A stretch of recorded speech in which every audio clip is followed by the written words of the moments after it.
Now we are going to start consequences of shock therapy, जो कि अपना अगला टॉपिक है कि जो शॉक थेरेपी थे उसका कंसिक्वेंस परिणाम क्या हुए।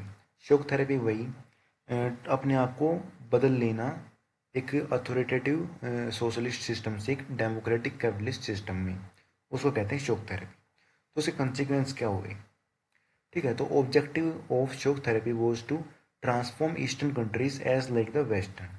तो जो ऑब्जेक्टिव था शॉक थेरेपी का वो क्या था, ईस्टर्न कंट्रीज को वेस्ट कंट्रीज की तरह ट्रांसफॉर्म करना, वेस्टर्न कंट्रीज की तरह डेवलप करना।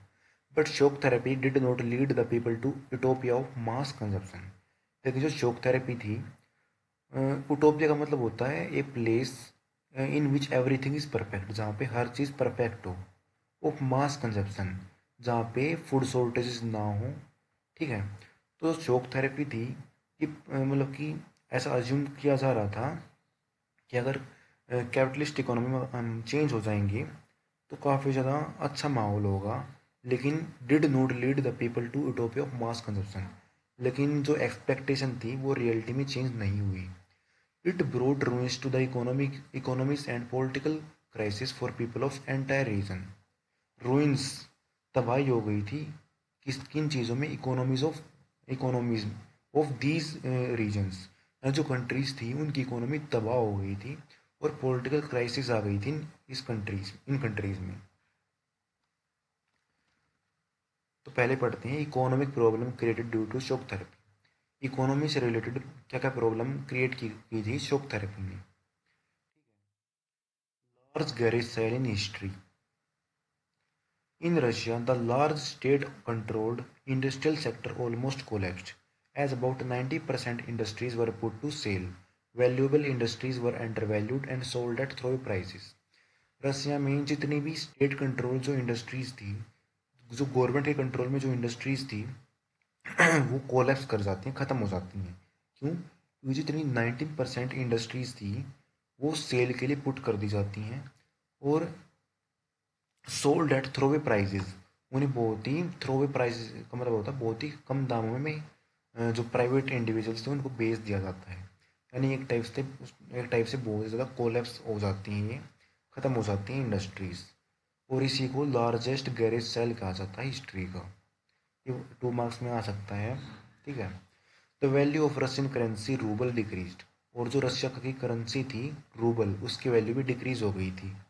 The rate of inflation was so high that people lost all their savings. जो इन्फ्लेशन था, इन्फ्लेशन होता है महंगाई, वो काफ़ी ज़्यादा हाई थी। इसकी वजह से लोगों ने अपनी सेविंग्स थी खो दी थी, क्योंकि अब ज़्यादा खर्चा लग रहा था उनको अपनी एसेंशियल या फिर डेली यूज़ के कुछ गुड्स परचेज करने के लिए। The collective farm system disintegrated, living people without food security, and Russia started to import food. और जो पहले उनका जो कलेक्टिव फार्म का सिस्टम था वो डिसइंटीग्रेट ख़त्म हो गया था, जिसकी वजह से लोगों के पास फूड शॉर्टेजेस आ गई थी, ठीक है। और रशिया ने फूड को इंपोर्ट करना स्टार्ट कर दिया था, ठीक है। The real GDP of Russia in 1999 was below than what it was in 1989। और जो रशिया की जो रियल जीडीपी थी 1991 में वो काफ़ी ज़्यादा कम थी 1989 के कंपैरिजन में।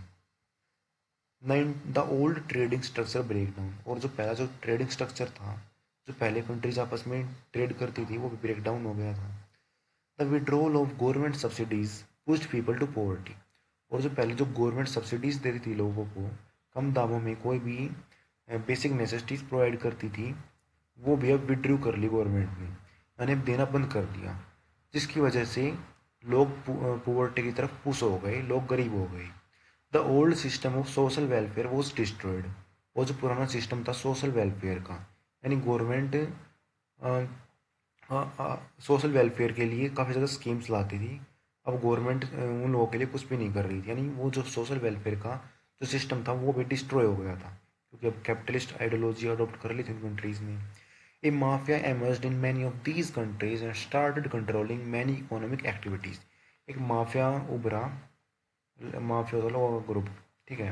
एक माफिया उभरा इन कंट्रीज में और वो स्टार्ट कर देता है controlling many economic activities.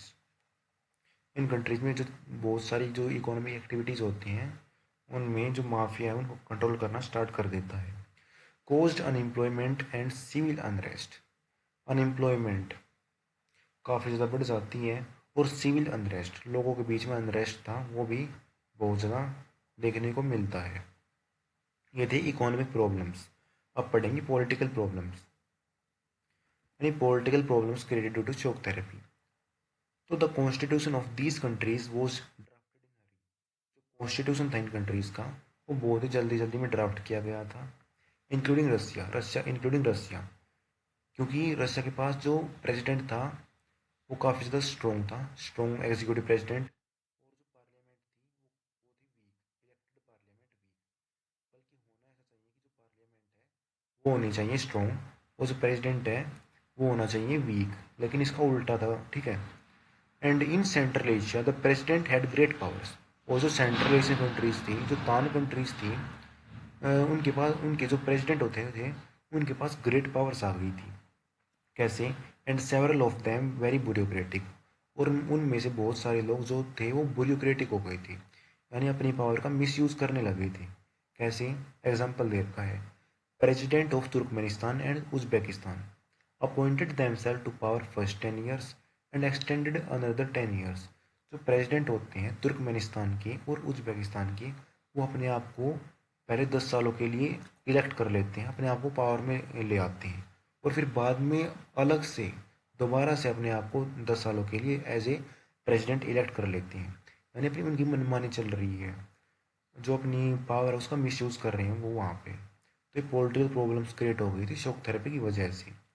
They allowed no decent और ओपोजिशन। और जो ये प्रेसिडेंट थे ये डिसेंट और ओपोजिशन को अलाउ नहीं करते थे।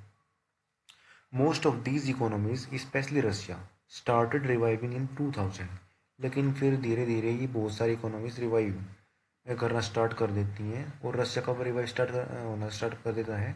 2000 में, यानी ऑलमोस्ट 10 सालों बाद, 10 years आफ्टर देयर इंडिपेंडेंस। और ये रिवाइव कैसे होती हैं? क्योंकि इनके पास काफ़ी ज़्यादा रिसोर्सेज थे। The reason for the revival of most of their economies was the export of natural resources like oil, natural gas and minerals. और इनका जो रिवाइवल था उसका रीज़न क्या क्या था? क्योंकि एक्सपोर्ट करने लगे थे, यानी दूसरे देशों में अपने जो रिसोर्सेज थे वो बेचने लगे थे और पैसा कमाने लगे थे। इनके पास, क्योंकि ये ऑयल और नेचुरल गैस या फिर और बहुत सारे मिनरल्स में रिच थे ये कंट्रीज़, ये एक्सपोर्ट करके पैसा कमाते थे और रिवाइव होना स्टार्ट हो जाती हैं, ठीक है। Azerbaijan, Kazakhstan, Russia, Turkmenistan, Uzbekistan are major oil and gas producer. ये एक मेजर ऑयल और गैस प्रोड्यूसिंग कंट्रीज हैं। Other countries have gained because of the oil pipelines that crosses their territories for other they get rent. और जो इनसे अलग जो countries हैं वो कैसे रिवाइव होती हैं? क्योंकि उन कंट्रीज में जो ऑयल पाइपलाइंस हैं वो बिछी हुई हैं, और वो कंट्रीज इन ऑयल पाइपलाइंस के बदले में रेंट लेती हैं जिन कंट्रीज ने ऑयल पाइपलाइंस बिछा रखी हैं, ठीक है। ये कुछ पॉलिटिकल प्रॉब्लम्स थी जो क्रिएट हो गई थी शॉक थेरेपी की वजह से।